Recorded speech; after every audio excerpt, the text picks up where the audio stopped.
गिबियावनो आं दिनै बयनिसिमबो बृहस्पतिबार खालार खालिनि फुंबिलिनि गोजोन गाहाय हामलायथिखौ बयनिसिमबो जासिहरनायजों लोगोसेयैनो आं नोंथांमोनखौ international and national in Bodo' news चेनेलाव फरायग्रोनानै लाग्रोनाय थाबाय। दिनै आं नोंथांमोननिसिम बृहस्पतिबार खालार खालिनि दिनैनि रासि एबा पान्जामुथि लानानै फैदों। अब्ला जोङो पान्जामुथिखौ थोंजोङैनो जागायदिनि, बाट बिनि सिगां प्लिज आंनि चेनेलखौ साबस्क्राइब खालामनानै होलायनो दाबाव। स' अब्ला जोङो भिडिअखौ जागायदिनि थोंजोङैनो। जोंहा गिबियाव दङ मेष राशि। नोंथाङा लोगोफोरजों जयै खामानि मावजेनगोन। जुदि नोंथाङा मोनसे गोदान फालांगि जागायनो नाजादों, अब्ला बेखौ बाहागोदारि महरै खालामनाया नोंथांनि थाखाय मुलाम्फा गोनां जानो हागौ। नखरारि थिरांथाफोरा थार फोरमान जानो हागौ। नोंथाङा बाख्नायनाय मोननो हागौ। नखरनि सोद्रोमाफोरा नोंथांनि सायाव फोथायनाय लागोन। जोंहा बेनि उनाव बृष राशि दङ। बृष राशियाव गिदिर थांखियाव खामानि मावनायनि सिगां रांखान्थियारि थासारिखौ जोथोन लानांगोन। जुदि जायखिजाया खामानियाव सोलायनाय फैयो, अब्ला बे खामानिखौ थाबैनो बन्द' खालामनाया साबसिन जागोन। दावबायनायजों सोमोन्दो थानाय खाबुफोरखौ नाजाव। नोंथाङा मोनसे गोदान जायगायाव थांनानै गोजोननो हागौ। बेनि उनाव दङ जोंहा मिथुन राशि। गोसोनि बेरेखायै लानाय थिरांथाफोरा नारसिननाय आरो उनदाहा खालामनायनि जाहोनाव जानो हागौ। नोंथाङा थिरांथायाव थाबाय थानांगोन। नखरनि सोद्रोमाफोरजों नांज्लायनायनि जाथावना दङ। गोसोआव लाखि दि रावबो सुबुंनि सायाव रांखान्थियारि महरै सोनारनो नाङा नोंथाङा। बेनि उनाव दङ जोंहा कर्क राशि। गोब्राब नाजानायनि उनावबो थांखिखौ मोनफुंनो सम नांगोन। नोंथांनि गोजोनखौ लाखि। जाय जिरादफोराव नोंथाङा लोरबां बेयाव गोसो हो। नोंथाङा गावखौ खामानियाव आखा-फाखा खालामनो नाजानांगोन। आथिखालाव खामानिजों सोमोन्दो थानाय गासैबो नोंथांनि थाखाय गोनांथार। बेनि उनाव दङ सिंह राशि। सासे सुबुंजों हरखाब लोगो हमनाया खुसि खालामनो हागौ। सम्पथिजों सोमोन्दो गोनां खामानिखौ आवगायलांनाया जाथावना जानो हागौ। सासे सुबुङा रांनि थाखाय थाबथानानै थानाय मुवाफोरखौ लांनायाव मदद होगोन। अन्नानै बे हेफाजाबखौ आजावना ला। बेनि उनाव कन्या राशि।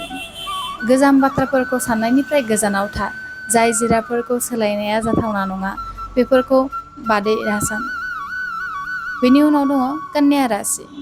गोजाम बाथ्राफोरखौ साननायनिफ्राय गोजानाव था। जाय जिरादफोरखौ सोलायनाया जाथावना नङा, बेफोरनि बागै दासान। नोंनि थाखाय आथिखालजों सोमोन्दो लाखिनाया गोनांथार जागोन, अब्लासो जिउआव फैनाय सोलायनायखौ नुनो मोनगोन। बै सुबुंफोरनि लोगोआव था, जायफोरजों नोंथाङा मोजां मोनो बिसोरजों सम हगारनानै।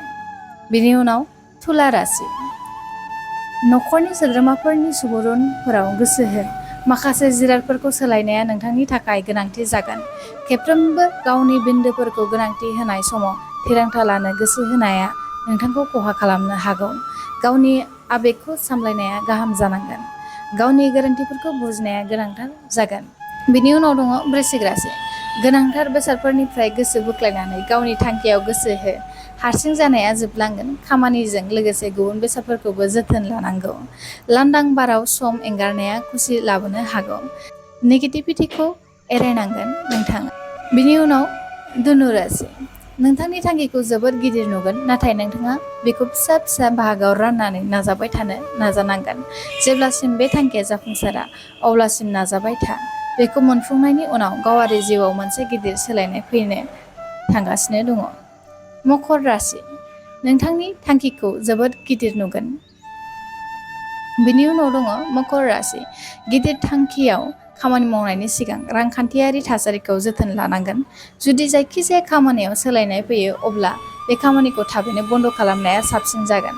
दावबायनायजों सोमोन्दो थानाय खाबुफोरखौ नाजाव। नोंथाङा मोनसे गोदान जायगायाव थांनानै गोजोननो हागौ। बेनि उनाव दङ कुम्भ राशि। गाज्रि साननायनिफ्राय गोजानाव था। गोदान मुवाफोराव गोसो हो। गोदान सुबुंफोरजों सिनायथि होजानाया नोंथांनि थाखाय नोंथांनि नोजोरखौ सोलायनो हाथाव खालामो। दानिया दङ जोंहा कुम्भ राशि। गाज्रि साननायनिफ्राय गोजानाव था। गोदान मुवाफोराव गोसो हो। गोदान सुबुंफोरजों सिनायथि होजानाया नोंथांनि थाखाय नोंथांनि नोजोरथिखौ सोलायनो हाथाव खालामनो हागौ। गुबुननि बाथ्राफोरखौ साननानै गोनांथि हो। जोंहा बेनि उनाव जोबथा राशि दङ मीन राशि। मीन राशियाव दङ जेब्ला जायखिजाया सुबुंजों रायज्लायनाय जायो, अब्ला बिसोरनि फारसेखौ बुजिनो नाजा। दान्थे-बिदान्थेनिफ्राय गोजानाव था। नोंथांनि कम्पानिया नोंथांनि साननायाव गोहोम खोख्लैनो हागौ। थार सुबुंफोरखौ सायख'नो सोलों। रांखान्थियारि बिथिङाव सोलायनाय लाबोनो नाजानायखौ बाहायनायनि गोनांथि दं। बे भिडिअ'आ बेखिनिसिमानोसैमोन।